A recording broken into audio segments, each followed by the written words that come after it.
सूक्ष्मदर्शी से देखने पर हाइड्रोजन स्पेक्ट्रम में, देखो हाइड्रोजन स्पेक्ट्रम की लोग स्टडी किए है ना, तो हाइड्रोजन स्पेक्ट्रम की जब स्टडी किया गया तो उन स्टडी से पता चला कि उस स्पेक्ट्रम में सूक्ष्म रेखाएं है ना, सूक्ष्म रेखाएं दिखाई देती है और इन सूक्ष्म रेखाओं की व्याख्या बोर के सिद्धांत से नहीं किया जा सकता। मतलब जो हाइड्रोजन जो स्पेक्ट्रम है उसका स्टडी किया किससे? सूक्ष्मदर्शी से। तो जब सूक्ष्मदर्शी से हाइड्रोजन स्पेक्ट्रम का स्टडी किया गया तो उसमें कई सूक्ष्म रेखाएं दिखाई दिया और उन सूक्ष्म रेखा का स्टडी बोर के परमाणु मॉडल से नहीं किया जा सका। एक कमी। दूसरा कमियां क्या है? हाइड्रोजन स्पेक्ट्रम को जब हम चुंबकीय क्षेत्र में रखते हैं, है ना, चुंबकीय क्षेत्र मतलब उत्तरी ध्रुव दक्षिणी ध्रुव चुंबक। तो जब हाइड्रोजन स्पेक्ट्रम क्या होता है? हाँ, स्पेक्ट्रम मतलब वर्णक्रम रंगों का समूह है ना। जब हाइड्रोजन को ऊर्जा दिया गया ना तो हाइड्रोजन जो है ऊर्जा को पा करके उच्च ऊर्जा स्तर में चले गए और फिर वो उनके जो स्पेक्ट्रम था वो फिर से जैसे अभी बताया मैं उच्च ऊर्जा अवस्था में चला गया, ऊर्जा पा करके अवशोषित करके फिर ऊर्जा उत्सर्जित करके वो फिर से अपने मूल अवस्था में आ जाती है ना। वैसे उसका अलग टॉपिक है, हाइड्रोजन स्पेक्ट्रम को पढ़ाएंगे आप लोगों को। तो फिर अभी देखिए इसकी कमियां। तो हाइड्रोजन स्पेक्ट्रम को चुंबकीय क्षेत्र में रखने पर स्पेक्ट्रम रेखा दो रेखाओं में विभक्त हो जाती है। जो स्पेक्ट्रम रेखा है वो दो रेखाओं में विभक्त हो जाती है और जिसे हम जीवन प्रभाव कहते हैं। पेपर में अलग से पूछा जा सकता है जीवन प्रभाव क्या है ना। देखो इसकी में जो कमियां में पहला पॉइंट क्या मैं बताया हूं जी? पहला पॉइंट मैं बताया हूं कि जो हाइड्रोजन स्पेक्ट्रम है उस हाइड्रोजन स्पेक्ट्रम में सूक्ष्म रेखाएं दिखाई देती है और इन सूक्ष्म रेखाओं की व्याख्या बोर के परमाणु मॉडल ने नहीं कर पाया, बोर ने नहीं कर पाया सूक्ष्म रेखाओं की। ठीक है। दूसरा पॉइंट मैं क्या बता रहा हूं कि हाइड्रोजन स्पेक्ट्रम को जब हम चुंबकीय क्षेत्र में रख देते हैं, ठीक है, हाइड्रोजन स्पेक्ट्रम को जब हम चुंबकीय क्षेत्र में रख देते हैं तो इसमें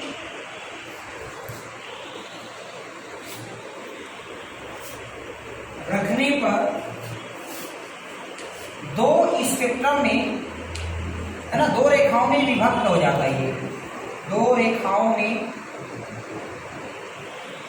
विभक्त हो जाता है और दो रेखाओं में विभक्त हो जाता है। इसको हम क्या कहते हैं? जीवन प्रभाव। इसी को हम कहते हैं जीवन प्रभाव। याद रखना जीवन प्रभाव किसे कहते हैं। अलग से कोई प्रश्न है यही से बनेगा। जीवन प्रभाव क्या है? तो बताइए कि हाइड्रोजन स्पेक्ट्रम को चुंबकीय क्षेत्र में रखने पर स्पेक्ट्रम रेखा दो रेखाओं में विभक्त हो जाती है जिसे ही हम जीवन प्रभाव कहते हैं। तो बोर का परमाणु मॉडल जीवन प्रभाव की भी व्याख्या करने में असमर्थ है। देखो सबसे पहले बात तो हाइड्रोजन स्पेक्ट्रम में बहुत सारे सूक्ष्म रेखाएं दिखाई देती है। जब उसको हम सूक्ष्मदर्शी से देखते हैं तो उसका भी व्याख्या बोर ने नहीं कर पाया। एक कमियां हुआ। दूसरा कमियां ये है कि हाइड्रोजन स्पेक्ट्रम को जब हम चुंबकीय क्षेत्र में रखते हैं तो हाइड्रोजन स्पेक्ट्रम दो रेखाओं में विभक्त हो जाता है और जिसे हम कहते हैं जीवन प्रभाव। और इस जीवन प्रभाव की व्याख्या भी बोर ने नहीं कर पाया, उसको भी करने में असमर्थ हुआ। तो ये भी बोर के परमाणु मॉडल की कमियां हैं या लिमिटेशन है। तीसरा क्या है? हाइड्रोजन स्पेक्ट्रम को विद्युत क्षेत्र में रखने पर, अभी हम कौन से रखे हैं? चुंबकीय क्षेत्र में रखे थे। अब हम किस में रख रहे हैं उसको? हम विद्युत क्षेत्र में। तो जब इसको हम विद्युत क्षेत्र में रखते हैं हाइड्रोजन स्पेक्ट्रम को विद्युत क्षेत्र में रखने पर, तो विद्युत क्षेत्र में जब रखते हैं तो भी ये स्पेक्ट्रम दो रेखाओं में विभक्त हो जाती है। चुंबकीय क्षेत्र में रखेंगे तो भी ये दो रेखाओं में विभक्त हो जाता है, और जब इसको विद्युत क्षेत्र में रखने पर भी ये दो रेखाओं में विभक्त हो जाता है, दो रेखाओं में विभक्त हो जाता है। तो ये दो रेखाओं में विभक्त होगा, उसको हम स्टार्क प्रभाव कहेंगे या स्टार्क प्रभाव। ठीक है, क्या प्रभाव? स्टार्क। जब चुंबकीय क्षेत्र में रखोगे दो रेखाओं में विभक्त होगा, उसको जीवन प्रभाव कहेंगे, और जब विद्युत क्षेत्र में रखते हैं तो हाइड्रोजन स्पेक्ट्रम दो रेखाओं में विभक्त हो जाता है, उसको हम स्टार्क प्रभाव कहते हैं। तो अलग से यदि पेपर में पूछा जाता है स्टार्क प्रभाव क्या है तो बताइए, अलग से जीवन प्रभाव क्या है पूछा जा सकता है। तो इस स्टार्क प्रभाव को भी समझाने में असमर्थ रहा है बोर परमाणु मॉडल, इसलिए ये भी उसकी कमियां हैं।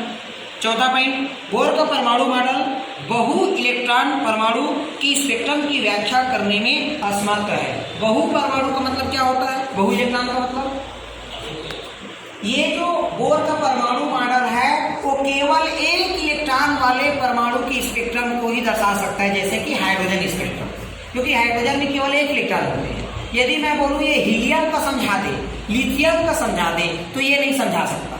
केवल एक इलेक्ट्रॉन वाले परमाणु का ही स्पेक्ट्रम की व्याख्या कर सकता है, बहु इलेक्ट्रॉन वाले परमाणु की स्पेक्ट्रम की व्याख्या नहीं कर सकता। ये भी बोर के परमाणु मॉडल की कमियां हैं।